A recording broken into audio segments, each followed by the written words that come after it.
Le Seigneur déclare dans Apocalypse 2:5 : « Mes bien-aimés, ne trouvez pas étrange d'être dans la fournaise de l'épreuve, comme s'il vous arrivait quelque chose d'extraordinaire. Et réjouissez-vous, au contraire de la part que vous avez aux souffrances de Christ, afin que vous soyez aussi dans la joie et dans l'allégresse lorsque sa gloire apparaîtra. Si vous êtes outragés par le nom de Christ, vous êtes heureux pour que l'Esprit de gloire, l'Esprit de Dieu, repose sur vous. C'est un privilège que de souffrir. Les apôtres se retirèrent de devant le Sanhédrin, joyeux d'avoir été jugés dignes de subir des outrages pour le nom de Jésus.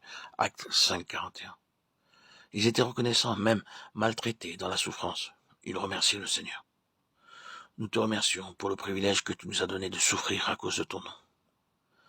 C'est un honneur et un privilège de souffrir, et nous ne pouvons pas y échapper.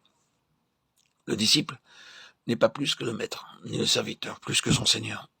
Il suffit au disciple d'être traité comme son maître, et au serviteur comme son Seigneur. S'ils ont appelé le maître de la maison Belzéboul, à combien plus forte raison appelleront-ils ainsi les gens de sa maison? Matthieu 10, 24, 25. Ce que nous endurons ne peut pas se comparer à l'opprobre que lui aussi a enduré pour nous. Plus nous souffrons, plus nous sommes joyeux. Or, tous ceux qui veulent vivre pleinement en Jésus-Christ sont persécutés. 2 Timothée 3:12. Heureux serez-vous lorsqu'on vous outragera, qu'on vous persécutera et qu'on dira faussement de vous toutes sortes de mal, à cause de moi. Réjouissez-vous et soyez dans l'allégresse, parce que votre récompense sera grande dans les cieux. Car c'est ainsi qu'on a persécuté les prophètes qui ont été avant vous. Matthieu 5, 11, 12. Notre second grand privilège et notre expérience est de souffrir joyeusement. Un homme vint me voir, c'était un musulman diplômé. Il déclara : « Je veux être chrétien. » Alors je lui ai demandé : « Qui vous a donné le désir de devenir chrétien ?» Et il répondit : « Je visitais un ami du voisinage. Il y avait là un pauvre chrétien qui balayait la pièce. Un hindou passa par là, et il arriva que son vêtement toucha la poussière.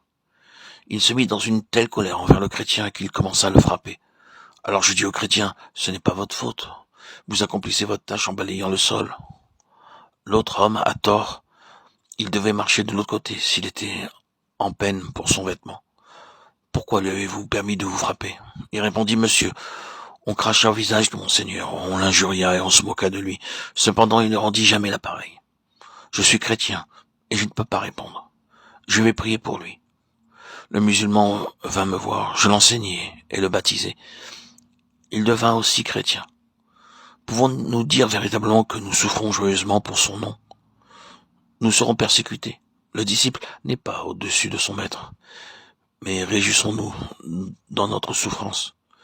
Laissons-les nous haïr, nous mépriser et nous maudire. Mais bénissons-les. C'est par cette attitude que nous nous fortifions spirituellement.